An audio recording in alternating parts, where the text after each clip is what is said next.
All right, thanks again for checking in with my channel. I'm Dave, and this is Save America, Vote for Tulsi Gabbard. I'm starting to feel like a voice in the wilderness about Tulsi Gabbard. There are some other folks on various platforms, Jimmy Dore, and Kim Iverson, and a few independent type voices out there that are talking Tulsi, but they're talking Bernie a lot more than Tulsi. All right, they're more being offended at how Bernie's getting the shaft, and I get that. Bernie's got name ID and the last campaign from 2016. They're still talking about what happened in 2016. I am a former Trump person who decided to give Tulsi a go because she is serious about her anti-war stance, whereas Trump wasn't. This article from Politico, though, is another hit piece. Where in the world is Tulsi Gabbard? Okay, that's the title of the article. This came out on the 19th. The Hawaii Congresswoman's 2020 presidential campaign has not hewed to a traditional travel schedule. Rep. Tulsi Gabbard's quixotic run for the White House isn't sticking to a normal presidential travel schedule.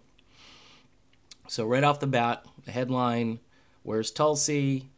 Not traditional. His travel schedule is crazy. Gabbard, a four-term House Democrat from Hawaii, traveled to Chicagoland soon after entering the 2020 race. Early March, she scheduled a foreign policy speech at Brown and visited Love City Brewing in Philadelphia. And as Gabbard jumped into the presidential campaign this winter, she was listed as a headliner for a summit of environmental activists on an island owned by Sir Richard Branson.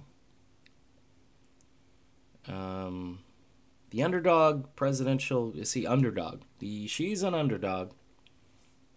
All the wording, all of this whole story isn't designed to create any kind of buzz for her campaign. In fact, it's saying she right now, and they've already done a story prior to this that talks about how disorganized her launch was. If you go back to January, I'm going to key on a sentence here. They really this is interesting. I'm a Christian and I don't have a problem that Tulsi Gabbard is Hindu, but Gabbard, who is Hindu, has focused on stopping in communities with large South Asian communities in states with less 2020 influence, a scattershot approach that calls into question whether Gabbard and her non-interventionist foreign policy can make a mark on the 2020 race. She does not seem to be following the lockstep early state cadence, said veteran Democratic strategist Jennifer Holdsworth. The schedule has baffled Democratic operatives. Former Gabbard staffers, who declined to go on record for this story, were equally confused, saying they would not have advised the approach she's taken. It does appear to me that her candidacy is really not one that's trying to win. It's one that's trying to bring a foreign policy perspective to the race in terms of non-traditional alliances and non-aggression, and form a peace plank, said a former advisor to Bernie Sanders when Gabbard served as one of the few congressional surrogates for the Vermont senator's presidential campaign.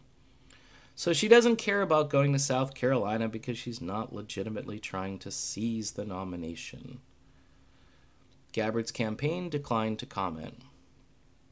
Over the weekend, she held a pair of town halls in California's Bay Area, the heart of Senator Kamala Harris's territory. One event was in Fremont, and again, they mention it has a large Hindu population, as she's just trying to court Hindus In California, Gabbard sounded off on her favorite policy points, explaining her support for Medicare for all and criticizing the United States military.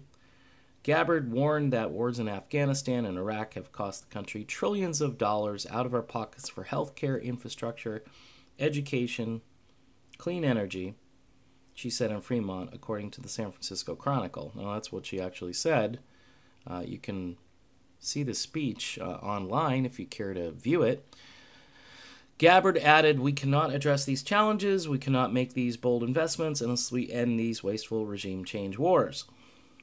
And here we go. Gabbard is perhaps best known as the candidate who has the most measured criticism of Syrian President Bashar Assad. At times refraining from critiques of him, she said that she was skeptical that Assad's government was responsible for a chemical weapons attack in April 2017, though she has since said there was no disputing that Assad has used chemical weapons. At a recent town hall hosted by CNN, she avoided answering whether Assad is a war criminal. And they quote her, making her sound like, oh, she loves Assad and Assad's great according to her. Let me see here. There has been little traditional about Gabbard's presidential campaign from the start, when she went on CNN in mid-January to say she was running and then waited 2 weeks to put out a launch video and another week plus after that to hold an official kickoff event. During that time, Gabbard's campaign manager and her digital consulting firm split from the campaign. "There's no real political leadership team there," said the former Sanders advisor. So the guy's a former Sanders advisor, so hopefully he's not just trying to throw her under the bus. Meanwhile, while others running for president jumped into the 2020 field with backing from home state congressional colleagues, Gabbard was embroiled in a bitter public feud with Democratic Senator Mazie Hirono, and she had to backtrack and apologize for past comments about same-sex marriage and her work for anti-gay groups. A recent Des Moines Register survey in Iowa found Gabbard polling near the bottom of the Democratic field. Her campaign has recovered from its initial launch fumbles and added a few staffers, including Nolan Chambliss, a veteran Democratic activist and field operative. But still, the campaign is largely outside typical Democratic and progressive circles. That's because it's outside her strategy, and what she believes in is outside traditional Democratic and progressive circles. So, the last paragraph says, "I have no contact with her or her campaign. I don't even know anyone that's working with her or her campaign," said Jane Klebe, chair of the Nebraska Democratic Party, who, along with Gabbard, supported Sanders in 2016. Okay, so this is a very negative article. I mean, there's nothing at all positive about this article. They make her sound like her views are way out of step. Her campaign is a mess. She's got no support. She's less than, I think she's around 24,000 donations away from being on the debate stage. Technically, if 24,000 people gave $1, she'd be on the debate stage. This doesn't give me a lot of hope, I have to be honest, and it's frustrating because I wouldn't be doing this if I didn't watch her on stage, watch her speaking to audiences, and not believe in what she's doing and saying. That's why I'm here. That's why I'm doing this channel. It's really frustrating because you can see somebody who's equipped from day one to be president of the United States, who would break all kinds of glass ceilings in the process. You'd have the youngest president, you'd have a woman president, you'd have a Hindu president, you'd have a Pacific Islander president, all of these things. And typically, and I'm not trying to be mean, the bean counters over on that side of the aisle typically rejoice over those things. I don't. I just look at merit, and I look at what a person brings to the table. And Tulsi Gabbard is, to me, she's the strongest candidate in this field. This is all about, organization and so forth, and they're just, it's just sad because this particular website, they have no interest in other voices out there. And I think we all have to step it up, which means we've got to donate to her campaign, tell our friends, post these types of things, and just get on with it. Because if she's going to get into this debate, we've really got to step up our game. I mean, Tulsi believes her candidacy is about us. So, disappointing article. I've really got nothing else to add to it other than you can easily get discouraged reading this stuff. See you soon.